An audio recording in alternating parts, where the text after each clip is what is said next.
ماں بیمار ہے، باپ بیمار ہے، بیٹی سسرال میں ہے، موبائل پر کال گیا، بیٹی تیرے ابو کی طبیعت بہت خراب ہے، وہ بیچاری اپنے سارے کام دھام چھوڑ کر کے دوڑی آتی ہے کہ میرا باپ بیمار ہے، پہلے میں اپنے باپ کی حال چال لے لوں، اس کے بعد کام ہوتا رہے گا۔ بیٹا اسی گھر میں رہتا ہے، کام دھام کرتا ہے، باپ بستر پہ پڑا ہے، بیٹے کو فرصت نہیں ہے کہ اپنے باپ کو ایک نظر آ کر کے دیکھ لے، اس سے 2 منٹ بات کرے۔ اس کے بعد بھی ہم لوگ بیٹوں کے لیے تڑپتے ہیں، اور بیٹیاں پیدا ہوتی ہیں تو ماتھے پر بل پڑ جاتا ہے۔ حضرت فاطمہ کو پتا چلا ابا جان آئے تھے، واپس چلے گئے، فوراً حضرت علی کو بھیجا کہ جا کر کے پوچھو کہ کیا بات ہے، ہم نے کون سی غلطی کر دی۔ حضرت علی آتے ہیں، اے اللہ کے نبی کیا بات ہے، آپ ہمارے گھر پر آئے اور دروازے سے واپس چلے گئے، اے اللہ کے نبی اگر کوئی خطا ہو گئی، کوئی غلطی ہو گئی تو بتا دیجیے۔ نبی اکرم نے کیا فرمایا، اے علی جب میں اپنی بیٹی کے گھر پہنچا میں نے دیکھا کہ میری بیٹی کے دروازے پر جو پردہ لٹک رہا ہے وہ بڑا ڈیزائن دار ہے، فرأیت علی بابہا سترا موشیا، میں نے دیکھا کہ میری بیٹی کے دروازے پر جو پردہ لٹک رہا ہے اس پر بڑے ڈیزائن بنے ہوئے ہیں، بہت بڑی تصویریں بنی ہوئی ہیں۔ اے علی مالی وللدنیا، جب میرا دنیا سے کوئی لینا دینا نہیں ہے، جب میں نے ساری زندگی دنیا سے اپنے آپ کو دور رکھا، میں نے دنیا کی رنگینیوں سے اپنے آپ کو دور رکھا، تو اے علی میری بیٹی فاطمہ کے گھر کے اوپر یہ ڈیزائن دار پردہ کہاں سے آ گیا؟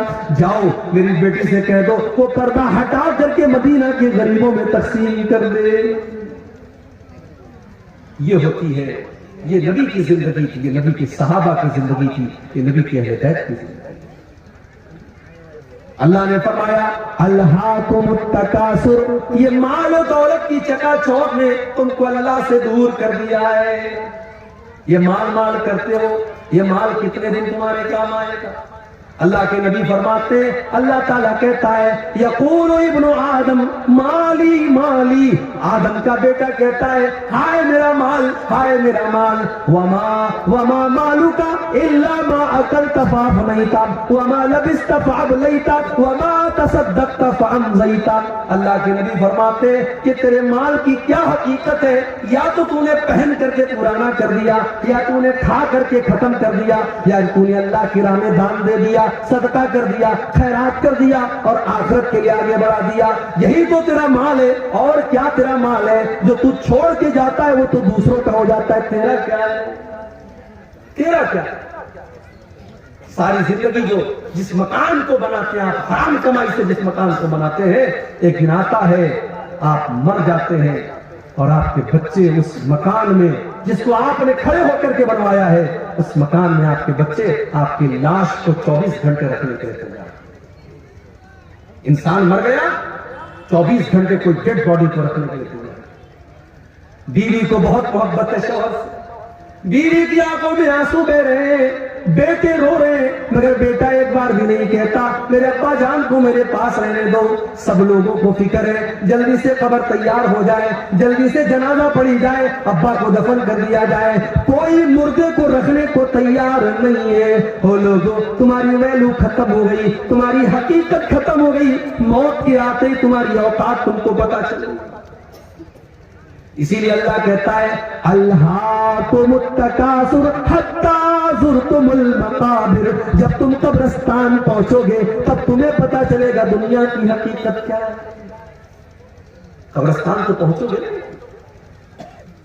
دنیا میں فارچونر گاڑی کی سواری کرنے والا، 1 کروڑ کی گاڑی سے چلنے والا، 4 لوگوں کے کندھوں پر آج جنازے کی شکل میں جا رہا ہے، جو اپنے شیمپو سے، اپنے فیوریٹ شیمپو سے نہایا کرتا تھا۔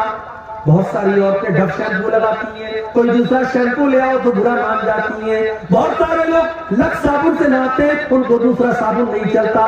آج مر گیا، آج کوئی کہنے والا نہیں ہے یہ تو ڈب صابن سے نہایا کرتا تھا، آج اس کو صابن کیوں نہیں لگا رہے ہو، کوئی یہ کہنے والا نہیں ہے یہ تو گرم پانی سے نہایا کرتا تھا، آج اس کو ٹھنڈے پانی سے کیوں نہلا رہے ہو، کوئی یہ کہنے والا نہیں ہے اس کو شیمپو کیوں نہیں لگا رہے ہو، یہ تو شیمپو لگایا کرتا تھا۔ اتنا بے بس ہو گیا، اتنا کمزور ہو گیا، آج اس کے بدن سے کپڑے دوسرے اتار رہے ہیں، آج اس کو ننگا دوسرے لوگ کر رہے ہیں، آج اس کے بدن پر دوسرے لوگ پانی ڈال رہے ہیں، آج وہ اس لائق بھی نہیں ہے کہ وہ کلی کر سکے، وہ ناک میں پانی ڈال سکے، آج اس کی گندگی کو دوسرے لوگ صاف کر مر گیا۔ گھر والوں نے نہلا دیا، اب کفن کا نمبر آیا۔ دنیا میں کپڑا پہنتا تھا تو دکان پر جا کر کے کہتا تھا سب سے مہنگا کپڑا مجھے دکھا، 1000 روپیہ میٹر والا کپڑا پہن کر کے وہ نکلتا تھا اور اپنے کپڑے کا روپ جھاڑتا تھا۔ آج مر گیا تو معمولی کاٹن کے کفن کے کپڑے میں، سوتی کپڑے میں اس کو کفنایا جا رہا ہے۔ وہ یہ بھی نہیں کہتا ہے وہ لوگوں میں تو ریمنڈ کا کپڑا پہنا کرتا تھا، میں تو فلاں کمپنی کا کپڑا پہنا کرتا تھا، میں تو ڈینم کی، میں تو فلاں برانڈ کی جینس کی پینٹ پہنا کرتا تھا۔ آج سارا برانڈ ہوا ہو گیا، آج ساری کمپنیاں ہوا ہو گئی، آج جس کپڑے میں کفنایا جائے وہ کفنایا جا رہا ہے، کفنا دیا گیا۔ اب لوگ آ رہے ہیں اس کو دیکھنے کے لیے، دیکھ لو آخری دیدار ہے، اب اس کو کوئی دیکھنے والا نہیں ہوگا، آخری دیدار ہے، دیکھ لو۔ اب یہ منو مٹی نیچے چلا جائے گا، اب اس کو قبر میں ڈال دیا جائے گا، پھر تم دیکھنا بھی چاہو گے تو فوٹو کے اندر دیکھ سکتے ہو، موبائل کے اندر دیکھ سکتے ہو، تم ریئل میں دوبارہ اس کو نہیں دیکھ سکتے۔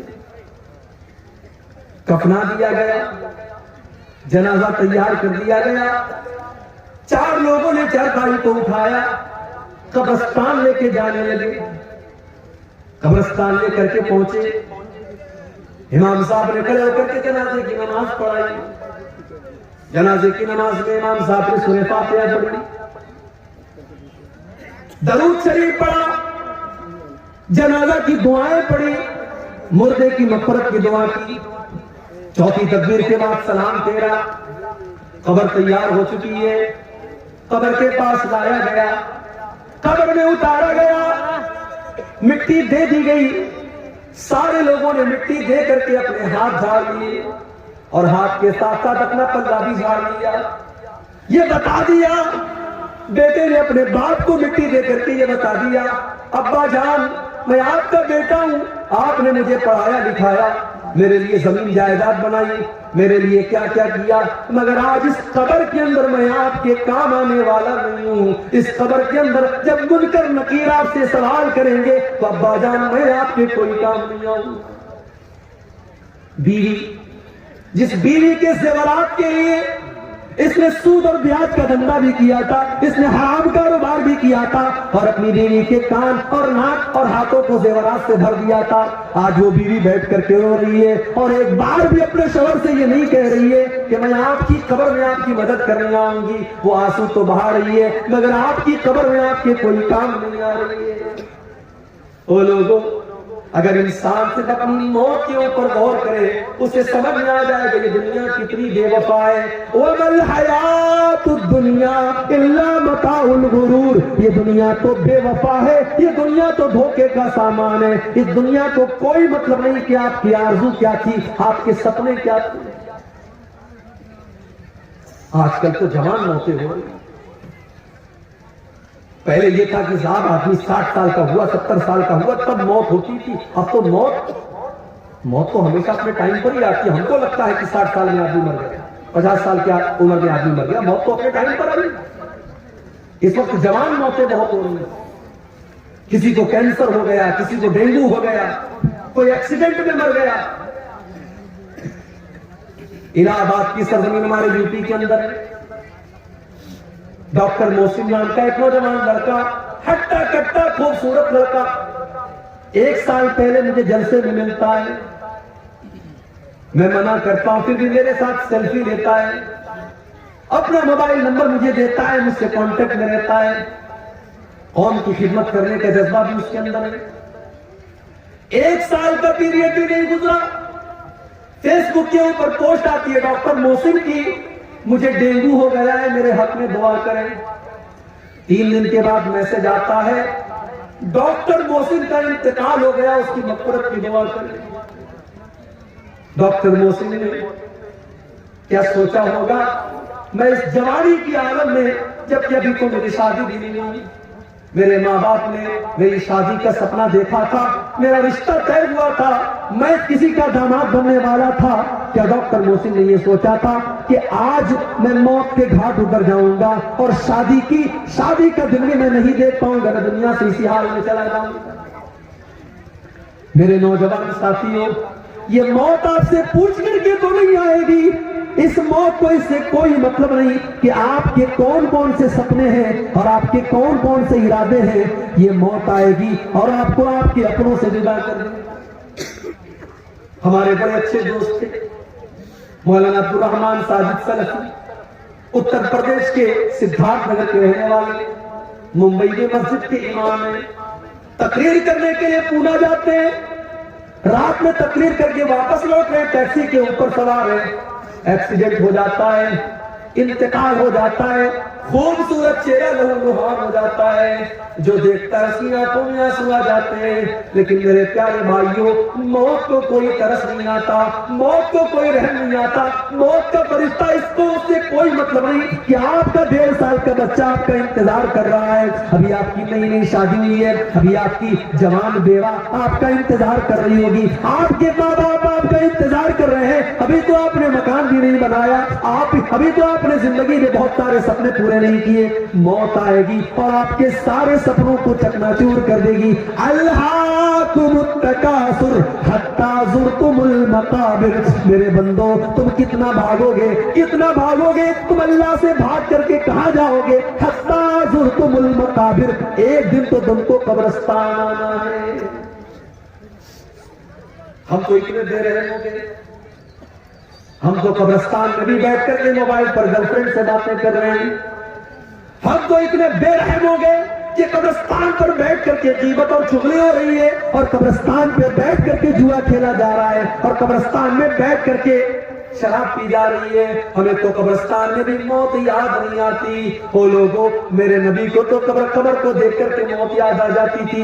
ابن ماجہ کی روایت ہے, ایک انصاری صحابی کا جنازہ ہے, جنازے کو قبر میں اتارا جا رہا ہے. اللہ کے پیارے نبی اپنے صحابہ کے ساتھ قبر کے پاس بیٹھے ہوئے ہیں, اور آپ کی آنکھوں سے آنسو بہنے لگتے ہیں, اور اتنا روتے حتی بل الثری, وہاں کی زمین آپ کی آنسوؤں سے بھیگ جاتی ہے. اس کے بعد آپ قبر کی طرف اشارہ کر کے کہتے ہیں, لمثل ھذا فاعدوا یا اخوانی, اے میرے صحابہ اس قبر کی تیاری کرو, یہاں تم کو آنا ہے. او لوگوں, ہم تو اتنے کٹھور دل ہو گئے, ہم کو تو قبر دیکھ کر کے بھی موت یاد نہیں آتی. حتی زرتم المقابر, قبرستان تو تم کو جانا ہے. انسان بہت ترقی کر گیا, بڑے بڑے ہاسپٹل کھل گئے, کٹیہار میں, کشن گنج میں, دلی میں, ممبئی میں, مگر آج بھی ڈاکٹر کے پاس موت کا کوئی علاج نہیں ہے. ایک ٹائم ایسا آتا ہے تو ڈاکٹر کہتا ہے صاحب مریض کو لے جاؤ, اب اس کو دوا کی نہیں, اس کو دعا کی ضرورت ہے. ایک ایسا ٹائم آتا ہے تو ڈاکٹر بھی اپنے, پولیس والا بھی اپنے سر کی ٹوپی اتار دیتا ہے, اور ڈاکٹر بھی اپنے سر کا رومال کھول دیتا ہے, اور کہتا ہے اب ان کے پاس, میرے پاس ان کا کوئی علاج نہیں, ان کی موت کا ٹائم آ چکا ہے. اسی لیے اللہ قرآن میں سورہ واقعہ کے اندر فرماتا ہے, کلا اذا بلغت الحلقوم وانتم حینئذ تنظرون. میرے بندو, جب موت کا ٹائم آتا ہے, جب روح کے نکلنے کا ٹائم آتا ہے, فلولا اذا بلغت الحلقوم وانتم حینئذ تنظرون, تو اپنی آنکھوں سے دیکھ رہے ہو کہ ایک انسان دنیا سے جا رہا ہے, اس کی موت کا ٹائم قریب ہے. وَنَحْنُ أَقْرَبُ إِلَيْهِ مِنْكُمْ وَلَكِنْ لَا تُبْصِرُونَ. بیوی یہ سمجھتی ہے کہ شوہر کے سب سے قریب میں بیٹھی ہوں, بیٹا یہ سمجھتا ہے کہ باپ کے سب سے قریب میں بیٹھا ہوں. اللہ کہتا ہے کہ تم سے زیادہ قریب تو ہم ہیں, اس مرنے والے سے تم سے زیادہ قریب تو ہم ہیں, لیکن تم کو نظر نہیں آتا, ہم تو اس مرنے والے کے تم سے بھی زیادہ قریب ہیں. فلولا ان کنتم غیر مدینین ترجعونها ان کنتم صادقین. اگر تمہیں یہ لگتا ہے کہ تمہارے اوپر اللہ کا پاور نہیں ہے, اللہ کی طاقت نہیں ہے, تو ذرا مرنے والے کی روح کو واپس ڈال کر کے دکھا دو, ذرا موت سے اس کو بچا کر کے دکھا دو. تم نہیں دکھا سکتے, موت سے بچ نہیں سکتے.